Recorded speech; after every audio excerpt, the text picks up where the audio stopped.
देखिए साहिल जी, जो मोदी जी की दिल्ली की सरकार है वो 1 साल के अंदर गिर जाएगी। ये सबको भी पता है, राहुल जी भी बता चुके हैं, लोगों को ऐसा महसूस भी हो रहा है क्योंकि इस देश अब इससे तो बर्बादी बर्दाश्त नहीं कर सकता। कि उस समय मध्य चुनाव हो या जो भी चीज़ हो, इस देश को विपक्ष ही बचा सकता है। मोदी जी के बस में नहीं है। जो नेशनल डिजास्टर अलायंस है NDA, उसके बस में नहीं है कि इस देश को बचा सके। उसका नाम ही है नेशनल डिजास्टर अलायंस। 15 लाख तक के घोटाले हो जा रहे हैं, चर्चा नहीं होती। कोई परीक्षा ठीक से करा नहीं पाते हैं। पूरा द्वीप का दूध बिक जा रहा है, अरबों पेड़ करोड़ों पेड़ काटे जा रहे हैं। महंगाई कहां तक पहुंची है, किसी चीज को मैनेज नहीं कर सकते हैं। कहते हैं कि आप लोग विदेश में जाइए। इनके कितने मंत्री, कितने जुडिशरी के लोग क्या करने विदेश में गए हैं। जी बता रहा हूँ साहिल जी। देखिए, इंडिया गठबंधन पॉलिटिकल लोगों का गठबंधन है, नॉन बायोलॉजिकल किसी का नेतृत्व इसको नहीं है। जहां पॉलिटिकल लोग हैं, तमाम अपनी अपनी विचारधाराओं के लोग हैं, वो अपने अपने विचार प्रकट करेंगे ही। हमारे पास नॉन बायोलॉजिकल पर्सनालिटी का लीडरशिप नहीं है, हमारे पास बायोलॉजिकल पर्सनालिटी का लीडरशिप है। तो चलिए शुरू करते हैं। एक्शन।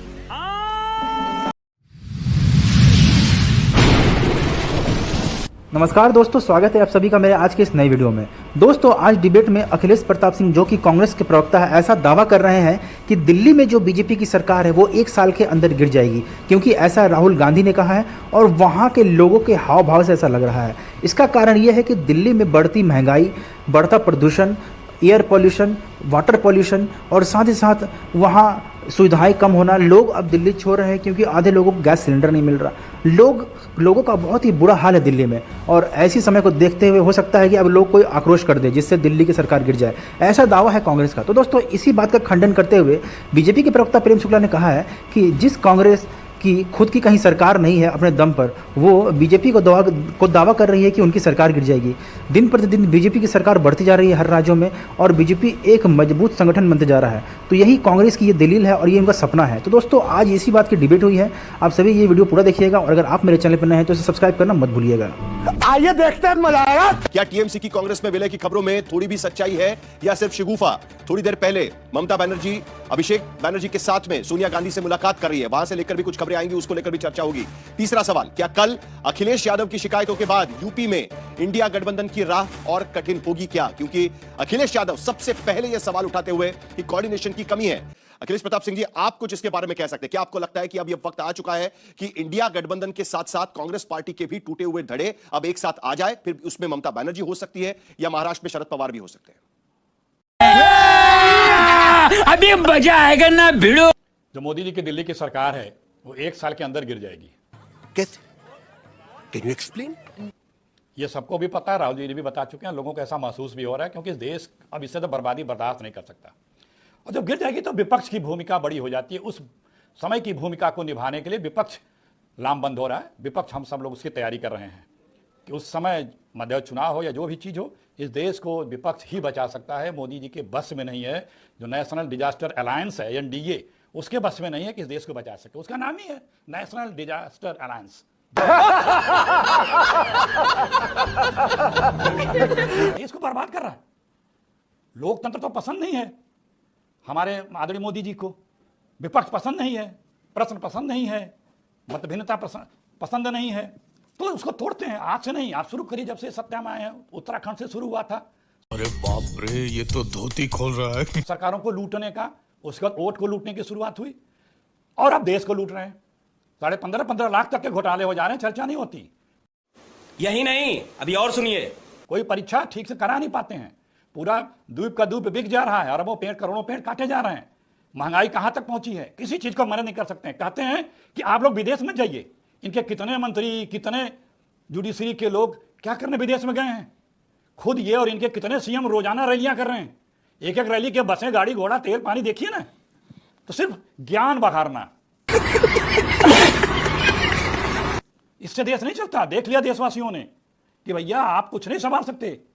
हर चीज पे, हर जगह करप्शन और आपकी इनकम्पिटेंसी दिख रही है कि लोग ऊब चुके हैं।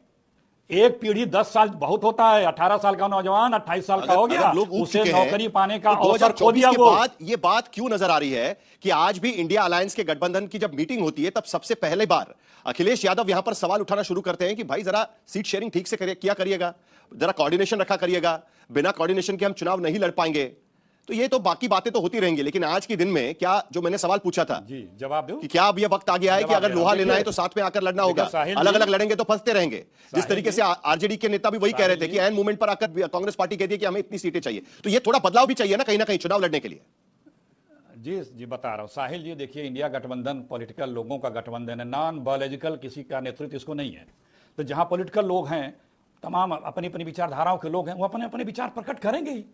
हमारे पास नॉन बायोलॉजिकल पर्सनालिटी का लीडरशिप नहीं है, हमारे पास बायोलॉजिकल पर्सनालिटी का लीडरशिप है। और दर्जनों हैं जो पीएम से बेहतर क्षमता रखते हैं।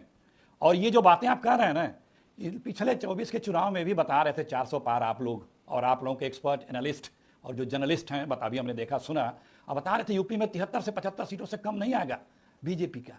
ये सब बता चुके हैं आप लोग पिछले चुनाव, फिर वो शुरू हो रहा है, कहीं नहीं मिलने वाली, सब लोग समझ गए हैं। बैसाखियों पे अभी है एक साल के बाद अगर मोदी सरकार नहीं सरकार करेगी तो दोबारा आपसे बैसाखियों भी पे मैं है। पूछूंगा सर, क्योंकि अभी आपका दावा ही है। हाँ, एकदम और 24 के पूछिएगा बाद में जिस तरीके से लगातार आप एकदम चुनाव दावा हार है। रहे हैं, वो भी वहां पर देखा जाएगा। तब भी आप इसको मानने के लिए तैयार नहीं थे कि चुनाव हम हार सकते हैं, और एक के बाद एक देख रहे हैं कि लगातार चुनाव हार रहे हैं। चुनाव हम लोग, हाँ। साहिल जी चुनाव लूटा जा रहा है, चुनाव हो कहां रहा है आपको लगता है क्या? आप अपने ईमान से पूछिए दिल से, क्या चुनाव खरीदे नहीं जा रहे हैं? और ये बड़ी अच्छी बात कही आप। खरीदे नहीं जा रहे हैं? क्या संवैधानिक संस्थाएं निष्पक्षता पूर्वक भूमिका निभा रही प्रेम शुक्ला जी, है? आप बोलते भले कुछ हो, कुल लेकिन मिलाकर आपका अभी दिल भी इंडिया आपको सहारा अलायंस, नहीं खास करता करके होगा। कांग्रेस पार्टी इस बात को लेकर बैठी हुई है कि एक साल के बाद आपकी सरकार गिर जाएगी। भाई पूरी ताकत तो आपके पास है, आपके पास अभी बहुमत तो साफ शब्दों में यहां पर नजर दिखाई दे रहा है, नंबर्स में तो साफ हमें बहुमत यहां पर दिखाई दे रहा है। कांग्रेस पार्टी किस बात का इंतजार कर रही है आज की स्थिति में? इंडिया अलायंस की गठबंधन में तो कुछ और ही बातें सामने आती है। देखिए, इंडिया अलायंस खुद जो है खंड खंड होने के कगार पर है। और जो है, आपने अखिलेश सिंह से जो प्रश्न पूछे, एक भी प्रश्न का आपको उत्तर मिला क्या? क्योंकि उनके पास उत्तर है ही नहीं। उनको यहां वहां बातें करने के अलावा क्या है उनके पास? अभी इंडिया अलायंस की बैठक हुई, इंडिया अलायंस का सबसे बड़ा घटक दल जो है वो समाजवादी पार्टी है कांग्रेस के बाद, वो इनको भाषण दे रहा है क्योंकि उत्तर प्रदेश के चुनाव इनको सीटें नहीं देनी है। दूसरे नंबर का जो घटक दल है वो खंड खंड है, उसके तृणमूल कांग्रेस पार्टी के 28 सांसदों में से 20 सांसद ये कह रहे हैं कि हम इंडिया अलायंस में नहीं रहेंगे, हम ठीक है, समझ गया। हम एनडीए की तरफ जा रहे हैं। ये उनके 20 सांसदों का फैसला है। तीसरा सबसे बड़ा जो दल है वो है डीएमके, वो इनके साथ आने के लिए तैयार नहीं है। कम्युनिस्ट पार्टियां इनको आंख दिखा रही हैं, आम आदमी पार्टी आने को तैयार नहीं हुई। इनको जो है शिवसेना के पास इतना समय नहीं था कि वो फिजिकली इनकी जो है बैठक में वो हाजिरी लगाने के लिए आते। अब ये रोना रो रहे हैं बेरोजगारी दर भाई, जब कांग्रेस की सरकार थी भ्रष्टाचारी, 12 लाख करोड़ का भ्रष्टाचार करने वाली सरकार, तब जो है बेरोजगारी दर 5.6% थी, आज 3.1% है। साले का खोपड़ी तोड़ साले का। महंगाई दर की बात कर रहे हैं, महंगाई दर 10% से ज्यादा थी, और कोरोना काल की विपत्तियों के बावजूद आदरणीय नरेंद्र मोदी जी के नेतृत्व में महंगाई दर 5% से ज्यादा कभी नहीं रही। 80 करोड़ लोगों को मुफ्त का राशन मिल रहा है, 16 करोड़ लोगों को हर घर नल से जल मिल गया, 12 करोड़ लोगों को शौचालय मिल गए, हर घर बिजली पहुंच गई, 4 करोड़। लेकिन चुनाव जीतने का राज तो इंडिया को साथ में रखने का ही है ना। गैस के कनेक्शन मिल आपको गए। तो यही लगता है ना कि इंडिया अलायंस अभी भी अपने पार्टनर्स को साथ में नहीं रख पा रही है। देखिए, ऐसा है, हमारा जो है जब 2014 में मोदी जी सरकार में आए थे तो एनडीए की 5 राज्यों में सरकार थी, आज 21 राज्यों में सरकार है। 39 घटक दल एनडीए के हैं, इनके तो घटक दल रोज जो है बिछड़े बारी बारी वाली दशा है इनकी, और बिछड़े बारी बारी वाले ये कह रहे हैं कि जो है एनडीए की सरकार चली जाएगी। एनडीए का तो रोज जो है खेमा मजबूत होता चला जा रहा है। राज्य दराज हमारी जो है सत्ता का सूत्र जो है जनता हमको सौंप रही है, और इनसे सत्ता के सूत्र छीन रही है। अब एसआईआर पर जो है रोना रोते हैं, केरल में एसआईआर अच्छा था, और शशि थरूर इनके नेता हैं, और शशि थरूर ने कहा कि अगर केरल में एसआईआर नहीं हुआ होता तो फर्जी वोटों के बल पर सीपीएम फिर सत्ता में आ जाती। ठीक है, समझ गया।